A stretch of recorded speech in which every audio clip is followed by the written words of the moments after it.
Mūsu vīzija ir laikmetīgi cietumi drošākai sabiedrībai, un iespējams tieši tu vari būt viens no tiem, kas strādā laikmetīgā cietumā un palīdz likuma pārkāpējiem kļūt par socializētiem pilsoņiem. Dienests ieslodzījuma vietā ir atbildīgs, psiholoģiski un fiziski grūts, bet interesants. Iegūtās iemaņas tevi norūdīs, atklās tavas iespējas, ļaus izvēlēties pareizos ceļus tālākai mērķu un dzīves ieceru realizēšanai.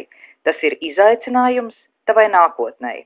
Ieslodzījuma vietu pārvalde aicina pieteikties dienestā Latvijas Republikas pilsoņus, gan sievietes, gan vīriešus, kam ir laba fiziskā sagatavotība un veselības stāvoklis, labas latviešu valodas prasmes un vismaz vidējā izglītība.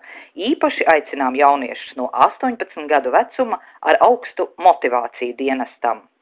Pēc kandidāta iesniegtajiem dokumentiem, sekmīgas fiziskās sagatavotības pārbaudes un pozitīvu medicīniskās ekspertīzes komisijas slēdziena tiek veikta kandidāta atbilstības novērtēšana dienestam cietumā. Ja būsiet saņēmis pozitīvu novērtējumu, varēsiet sākt mācības ieslodzījuma vietu pārvaldes mācību centrā, kurā iegūsiet nepieciešamās pamatzināšanas, lai uzsāktu dienestu.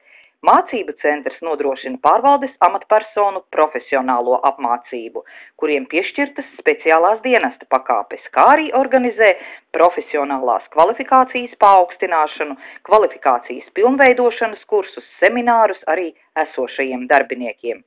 Mācību centra absolventi ieņem augstus amatus gan ieslodzījuma vietu pārvaldes struktūru vienībās, gan valsts policijā, valsts ugunsdzēsības un glābšanas dienestā, valsts robežsardzē, nacionālajos bruņotajos spēkos.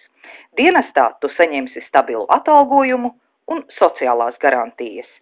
Ja arī tavas vērtības ir cilvēks, profesionalitāte, taisnīgums, humānisms, drošība, tiesiskums, mērķtiecīgums un atbildīgums, tad šī noteikti ir tava darba vieta, un mūsu mācību centrs ir labs sākums tavai karjeras izaugsmei.